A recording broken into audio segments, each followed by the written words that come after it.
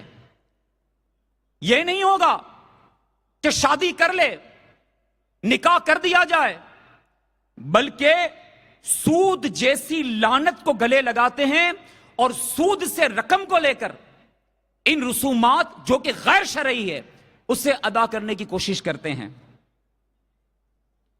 میٹھے میٹھے اسلامی بھائیوں، آج چونکہ بالخصوص حیدرآباد دکن میں یہ اجتماع ہو رہا ہے اور دکن کے اندر تلنگانہ کے ساتھ ساتھ جو دکن کی تقسیم ہوئی جس میں مہاراشٹر اور کرناٹک کا حصہ بھی شامل ہے،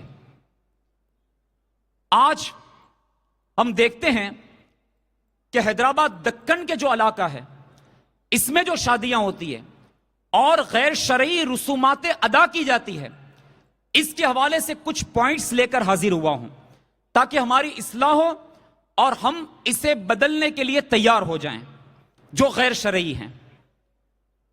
آج علماء کرام بھی اس بات پر کوشش کر رہے ہیں کہ جو شادیاں ہوتی ہے وہ شریعت کے دائرے میں ہوں۔ چونکہ آج دعوت اسلامی کا یہ عظیم الشان اجتماع ہے، لاکھوں عاشقان رسول سفر کر کے یہاں جمع ہوئے ہیں اور دعوت اسلامی معاشرے سے، سماج سے، سوسائٹی سے برائیوں کو دور کرتی ہے، ایک اچھا معاشرہ بنانا چاہتی ہے۔ اس ضمن میں آج کا ہمارا جو موضوع ہے وہ غیر شرعی رسومات کی نحوست کے حوالے سے ہے۔ میٹھے میٹھے اسلامی بھائیوں، کثیر رسومات ایسی ہوتی ہیں جو کہ شرعاً جائز ہوتی ہے، لیکن ان رسومات کو چھوڑ کر غیر شرعی رسومات کو داخل کر لیا جاتا ہے۔ مثال کے طور پر منگنی کو لے لیجئے۔ یہ منگنی کی رسم تقریباً پورے ہندوستان میں ادا کی جاتی ہے اور منگنی کہتے ہیں شادی کے وعدے کو، یعنی شادی کے لیے ایک وعدہ کیا جاتا ہے۔ منگنی لفظ بنا ہے مانگنی سے، مانگنا، ڈیمانڈ کرنا، مانگنا۔ منگنی بنا ہے مانگنی سے اور یہ ہوتا ہے شادی کا وعدہ۔ اس موقع پر بھی بے خدا رسومات ادا کی جاتی ہیں۔ لڑکا خود اپنے ہاتھوں سے اپنی منگیتر کے ہاتھ میں جو اس کی انگلی ہوتی ہے اس میں انگوٹھی پہناتا ہے۔ مرد کو سر اور داڑھی کے بالوں کے سوا مہندی نہیں لگا سکتا، یہ ناجائز ہے، مگر اس موقع پر اسے مہندی لگائی جاتی ہے جو کہ ناجائز ہے۔ یعنی داڑھی کے بالوں میں مرد مہندی لگا سکتا ہے، سر کے بالوں میں مہندی لگا سکتا ہے۔ اس کے علاوہ یہ منگنی کے موقع پر باقاعدہ دلہن کی طرف سے ان کے گھر والے دلہے کے یہاں آتے ہیں اور آنے کے بعد دلہن کی جو بہن ہوتی ہے وہ اس دلہے کی انگلی کو پکڑتی ہے اور پکڑ کر اس کی چھو انگلی کے اندر مہندی لگاتی ہے۔ اب غور کریں کہ شریعت میں مرد کے لیے ہاتھ میں مہندی لگانا یہ حرام کر دیا، جائز نہیں ہے، لیکن یہ ایک رسم ہے جو ادا کی جاتی ہے اور جسے مہندی کی رسم بھی کہا جاتا ہے۔ اور یہاں تک کہ بینڈ باجے والے بلائے جاتے ہیں جو پوری بارات کو لے کر اس موقع پر پہنچتے ہیں۔ یہ سب کچھ ہو رہا ہے، یہ آج ہم دیکھ رہے ہیں کہ ہمارے معاشرے میں یہ سب کچھ ہو رہا ہے اور یہاں تک کہ پرومیز رسم بھی ادا کی جا رہی ہے۔ ابھی مجھے اطلاع ملی کہ پہلے تو منگنی کی جا رہی تھی، اب منگنی ہونے کے بعد ایک اور منگنی کی جاتی ہے جسے کہتے ہیں پومیز رسم۔ اور پومیز رسم میں اتنا خرچ کیا جاتا ہے کہ اگر ایک شادی کر لی جائے تو اس رقم سے ایک اور شادی ہو سکتی تھی۔ یہ حیدرآباد دکن میں یہ معاملہ ہو رہا ہے۔ میٹھے میٹھے اسلامی بھائیوں، دکن اور اس کے علاوہ مختلف علاقوں سے سفر کر کے آنے والوں اور وہ اسلامی بھائی جو مدنی چینل پر جو حیدرآباد کے رہنے والے ہیں اور دوسرے ملکوں میں NRIs ہیں، ان سے بھی عرض ہے وہ بھی خود غور کریں کہ شادی کو کتنا مشکل کر دیا گیا۔